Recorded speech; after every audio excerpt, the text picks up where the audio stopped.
नमस्कार,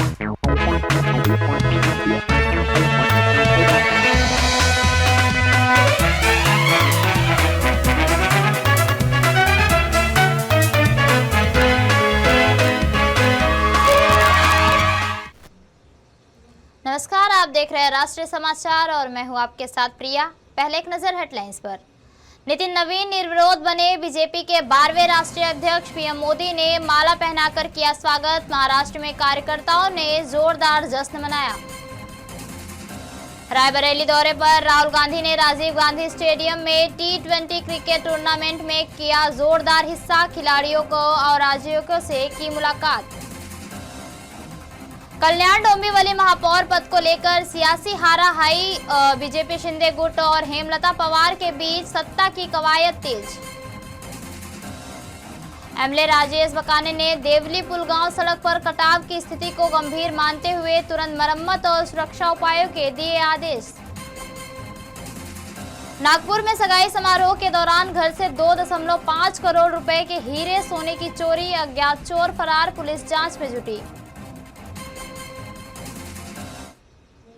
नितिन नवीन भारतीय जनता पार्टी के निर्विरोध 12वें राष्ट्रीय अध्यक्ष बन गए हैं। मंगलवार को नई दिल्ली स्थित बीजेपी मुख्यालय में उनका औपचारिक स्वागत भी किया गया, जहां प्रधानमंत्री नरेंद्र मोदी ने उन्हें माला पहनाकर सम्मानित किया। इस मौके पर पीएम मोदी ने कहा कि बीजेपी में सबसे बड़ी पहचान कार्यकर्ता का होना है और उन्होंने खुद को भी पार्टी का कार्यकर्ता बताया। मोदी ने यह भी कहा कि अब नितिन नवीन उनके बॉस हैं और पार्टी के कार्यों का आकलन भी वही करेंगे।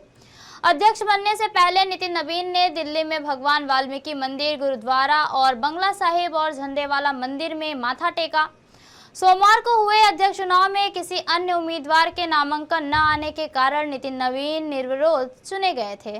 बिहार में बीजेपी कार्यकर्ताओं ने नितिन नवीन को पार्टी का राष्ट्रीय अध्यक्ष बनाए जाने की घोषणा पर जोरदार जश्न मनाया। मोतिहारी स्थित बीजेपी कार्यालय में जिलाध्यक्ष पवन राज के नेतृत्व में कार्यकर्ता एकत्रित हुए। जैसे ही राष्ट्रीय अध्यक्ष की घोषणा की खबर मिली, कार्यकर्ताओं ने पटाखे फोड़े, मिठाइयां बांटी और खुशी का इजहार किया।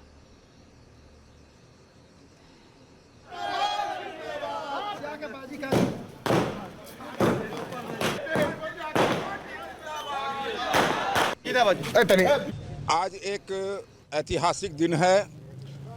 भारत की एकमात्र लोकतांत्रिक पार्टी भारतीय जनता पार्टी ने जिस प्रकार से लोकतंत्र का परिचय दिया है, आज भारतीय जनता पार्टी का एक एक कार्यकर्ता उत्साहित है, खुश है, प्रफुल्लित है। उसका कारण यह है कि भारतीय जनता पार्टी एक पार्टी है जहां एक सामान्य से सामान्य कार्यकर्ता को बड़े से बड़े पद पर आसीन होने का अवसर मिल सकता है। वरना इस देश के अंदर वंशवादी पार्टियों ने जिस प्रकार से लोकतंत्र का हनन किया है, आज इस देश के अंदर राजनीतिक दल के रूप में अगर लोकतंत्र कहीं बचा है तो भाजपा के अंदर बचा है। बिहार के लिए, खासकर चंपारण के लिए भी बहुत गर्व की बात है कि आज पहली बार कोई बिहार का नेता राष्ट्रीय अध्यक्ष के पद पर पहुंचा है। और यह एक और गर्व की बात है कि जब से भारतीय जनता पार्टी की स्थापना हुई है, स्थापना काल में जन्मे हुए नेता को आज राष्ट्रीय अध्यक्ष बनाया गया है, जिनका जन्म 1980 में हुआ है और 80 में पार्टी की स्थापना भी हुई है। यह बिहार के लिए बहुत गौरव का क्षण है, सभी युवाओं के लिए गौरव का क्षण है। और भारतीय जनता पार्टी जो विश्व की सबसे बड़ी पार्टी है, इतना बड़ा दायित्व एक युवा के कंधों पर दिया है, इसके लिए मैं पार्टी की तरफ से और अपने पूरे चंपारण वासियों की तरफ से मैं भारी शुभकामना दे रहा हूं और उज्जवल भविष्य की कामना कर रहा हूं कि भारतीय जनता पार्टी निश्चित तौर पर उनके नेतृत्व में बहुत आगे जाएगी। रायबरेली में सांसद राहुल गांधी 2 दिवसीय दौरे पर पहुंचे और शहर के राजीव गांधी स्टेडियम में आयोजित T20 क्रिकेट टूर्नामेंट में शामिल हुए। इस मौके पर अमेठी सांसद के.एल. शर्मा भी उनके साथ मौजूद रहे। राहुल गांधी ने खिलाड़ियों और आयोजकों से मुलाकात की और टूर्नामेंट के दौरान उत्साहवर्धक कार्यक्रम में हिस्सा लिया। महानगर पालिका चुनाव खत्म होने के बाद महापौर पद को लेकर राजनीतिक उबाल बढ़ गया है। महायुति के तहत 7 चुनाव लड़ने वाली बीजेपी और शिंदे गुट की शिवसेना ने बहुमत के दम पर सत्ता पर दावा ठोक दिया है। वहीं पूर्व विधायक नरेंद्र पवार की पत्नी हेमलता पवार भी महापौर पद की रेस में हैं। 2.5 साल के फॉर्मूले ने सहयोगी दलों के बीच सहमति को चुनौती दी है, जबकि शिवसेना अपने नगर सेवकों को टूट से बचाने के लिए सक्रिय है। पूर्व सांसद विनायक राउत ने 9 नगर सेवकों को मुंबई स्थित कार्यालय में शिफ्ट कर सुरक्षित रखा है, जबकि 2 नगर सेवक सांसद श्रीकांत शिंदे के संपर्क में बताए जा रहे हैं। शिव सैनिक सचिन वासरे ने कहा कि वरिष्ठ नेतृत्व का फैसला अंतिम होगा। स्पष्ट है कि कल्याण डोंबिवली में महापौर की कुर्सी अब केवल पद नहीं बल्कि राजनीतिक ताकत की कसौटी बन चुकी है। कल्याण डोंबिवली की जनता ने भारतीय जनता पार्टी शिवसेना अलायंस को क्लियर मैंडेट दिया है। जो विश्वास, जो भरोसा भाजपा शिवसेना युति पर था, वही रिफ्लेक्ट इस कैडेंसी इलेक्शन में हुआ है। नहीं, सत्ता भी शिंदे गठ की या बीजेपी की नहीं बनने वाली है। सत्ता भारतीय जनता पार्टी शिवसेना गठबंधन की ही होने वाली है। बातचीत ये चल रही है कि मेयर किसका हो। मेयर तो जिसके ज्यादा सीट है उनका मेयर बनेगा, ऐसा युति में बात हुआ है। उसके बावजूद हमारी डिमांड है कि भाई 2.5 साल का बंटवारा हो, 2.5 साल बीजेपी को, 2.5 साल शिवसेना को, और वो पहला 2.5 साल बीजेपी को मिले। ऐसे हमारी भाजपा की कार्यकर्ताओं की, नगर सेवकों की मांग है। उस पर जो फैसला नेता लोग लेंगे वो फैसला हमें मंजूर है। देवली पुलगांव विधानसभा क्षेत्र में भीड़ी से तलनी तक के संपर्क रास्ते की खराब स्थिति को लेकर एमएलए राजेश बकाने ने खुद मौके का निरीक्षण किया। घोड़ी नाले के तेज बहाव के कारण सड़क के मोड़ों पर कटाव बढ़ता जा रहा है, जिससे ड्राइवरों और स्थानीय लोगों की सुरक्षा खतरे में है। मानसून के दौरान मिट्टी बहने से सड़क और अधिक कमजोर हो रही है। इस गंभीर स्थिति को देखते हुए एमएलए बकाने ने जिला परिषद कंस्ट्रक्शन डिपार्टमेंट के अधिकारियों को तुरंत मरम्मत करने और सुरक्षा दीवार बनाने का दिशा और सुधारने के निर्देश दिए हैं। भागलपुर के बजरंगगंज थाना इलाके से 2 नाबालिग छात्राएं 8 जनवरी से लापता हैं और आज उनकी गुमशुदगी को पूरे 13 दिन हो गए। वारसलीगंज और महेशपुर की रहने वाली ये छात्राएं स्कूल से एडमिट कार्ड लेने गई थी और सीसीटीवी फुटेज में उन्हें स्कूल में प्रवेश करते और स्टेशन जाते देखा गया। पुलिस ने इस मामले में 8 टीमें गठित कर कई स्थानों पर दबिश दी है और सैकड़ों सीसीटीवी फुटेज भी खंगाले जा रहे हैं। एसएसपी प्रमोद कुमार और सिटी एसपी शैलेंद्र सिंह ने जांच तेज कर दी है। परिजन हताश है, लेकिन पिता सोनाक्षी ने मीडिया में आवाज उठाने से मामले में तेजी आने और बेटी के मिलने की उम्मीद जताई है।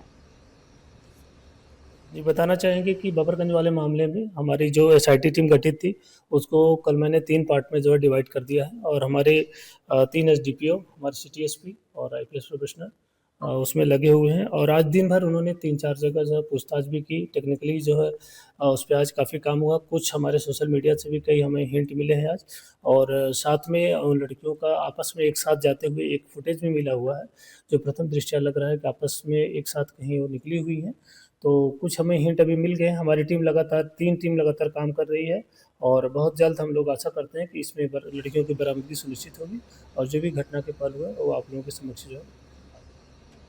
डोंबिवली के देसलपाड़ा में भंगार व्यवसायी बाप बेटे के साथ गुंडागर्दी और मारपीट की घटना सामने आई। शाम लगभग 8 बजे पंकज मौर्य और उनके पिता विनोद मौर्य की भंगार दुकान पर सागर कोटकर और उसके 3 साथियों ने हमला किया। पहले पंकज को गालियां देकर पीटा गया और बाद में सागर अपने साथियों के साथ लौटकर विनोद मौर्य पर भी लाठी डंडे से हमला कर दिया। यह पूरी घटना सीसीटीवी में कैद हो गई।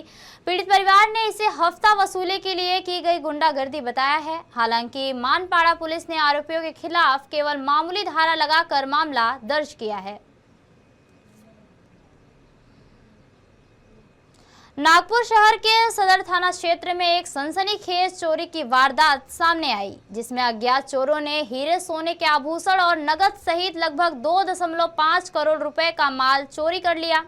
यह घटना 19 जनवरी की रात 7:30 बजे से 20 जनवरी की रात 2 बजे के बीच Rajnagar Shirke layout plot number 7 में हुई, जहां फरियादी गुरेंद्र सिंह, इंद्रजीत सिंह नैयर अपने परिवार और रिश्तेदारों के साथ सगाई समारोह के लिए कलमेश्वर के फार्म हाउस गए थे।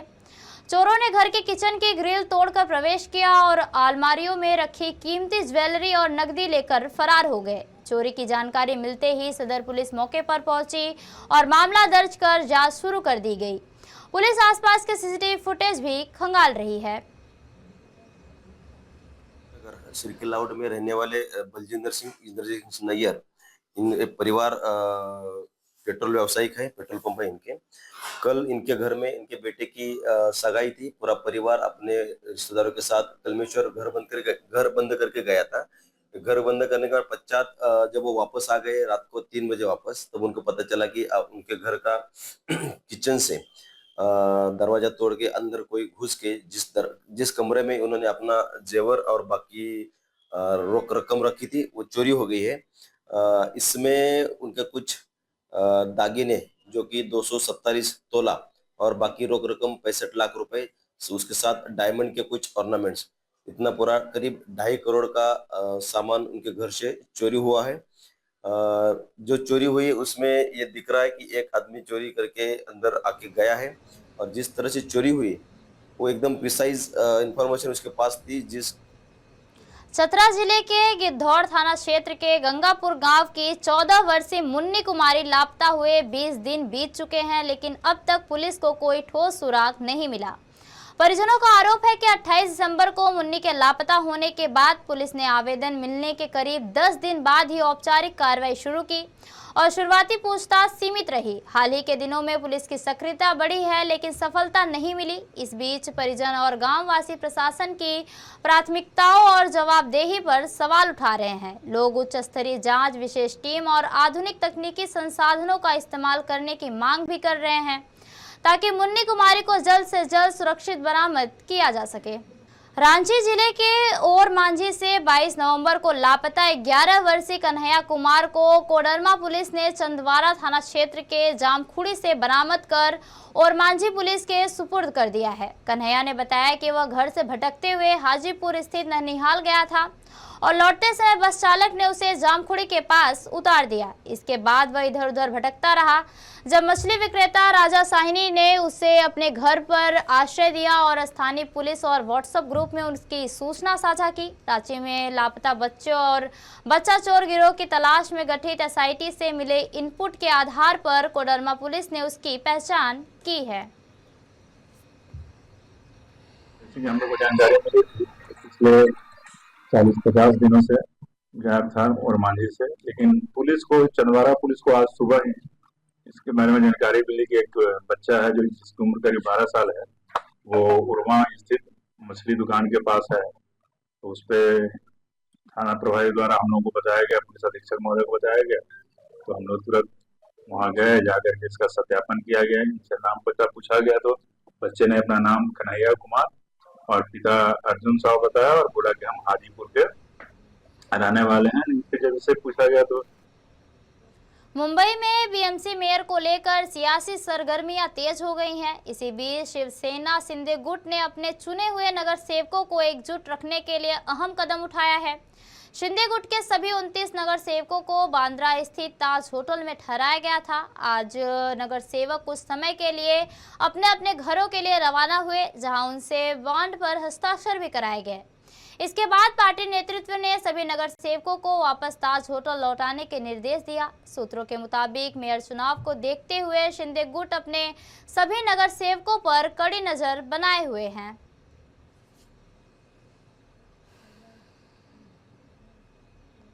सूरत शहर की पांडेसरा पुलिस को एक बड़ी सफलता मिली है। शहर के विभिन्न एटीएम में लोगों को मदद के बहाने फंसाकर उनके कार्ड बदलने और खातों से पैसे निकालने वाले शातिर गिरोह का गिरफ्तार किया गया है।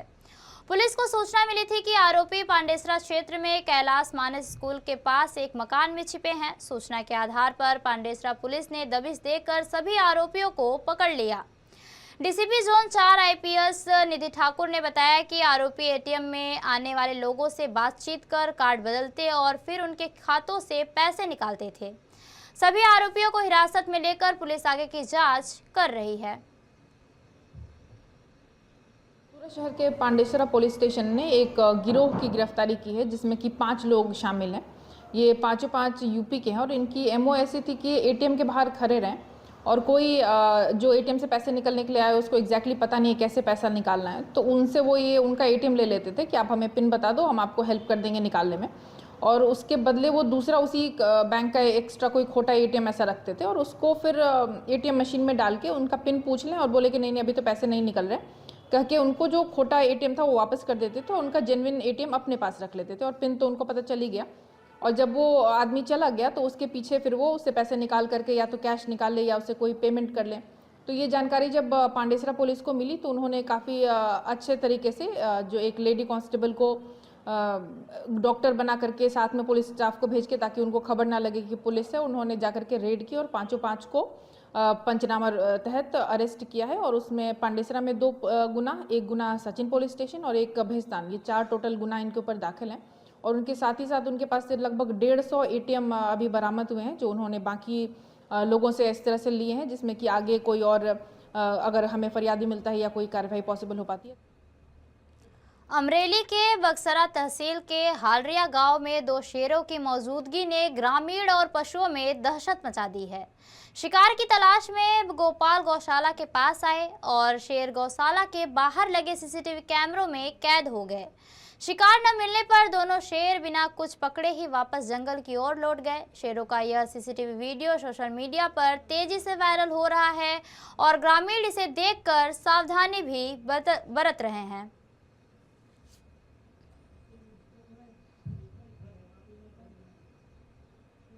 शिवसेना नेता संजय राउत ने मुंबई मेयर को लेकर भाजपा और शिंदे गुट पर तीखा हमला बोला। उन्होंने कहा कि इतिहास में पहली बार ऐसा हो रहा है जब मुंबई का मेयर दिल्ली से तय किया जाएगा और इस पर भाजपा का हाईकमान फैसला लेगा। संजय राउत ने तंज कसते हुए कहा कि जो लोग खुद को शिवसेना बताते हैं उन्हें मुंबई का मेयर तय कराने के लिए दिल्ली जाना पड़ रहा है। उन्होंने सवाल उठाया कि क्या यही शिवसेना है और आरोप लगाया कि उनमें स्वाभिमान ही नहीं बचा, उन्हें सिर्फ और सिर्फ सत्ता चाहिए। हो रहा है, इतिहास में पहली बार हो रहा है कि मुंबई का मेयर दिल्ली में अमित शाह डिसाइड करेंगे, भारतीय जनता पार्टी के हाईकमांड डिसाइड करेंगे। अब तक हमारी पूरी जिंदगी तो मुंबई में राजनीति में गई, हमने कभी देखा नहीं कि मुंबई का मेयर तय करने के लिए यहाँ के राजनीतिक दल, खास करके जो अपने आप को शिवसेना बताते हैं, एकनाथ शिंदे और उनके 40 लोग जो अपने आप को हम शिवसेना है असली, उनको दिल्ली में जाना पड़ रहा है झुक कर। ये शिवसेना है क्या? बाला साहब ठाकरे अगर होते तो उनको एक कान के नीचे लगाकर बाहर निकाल देते। ये लाचार लोग हैं, ये लाचार लोग हैं। उनको स्वाभिमान नहीं है, उनको अभिमान नहीं है, उनको अस्मिता नहीं है, बस उनको सिर्फ सत्ता चाहिए और सत्ता के लिए दिल्ली के तलवे चाटने के लिए लोग। तो ये थी अब तक की खास खबरें और खबरों के लिए बने रहिए राष्ट्रीय समाचार के साथ। धन्यवाद।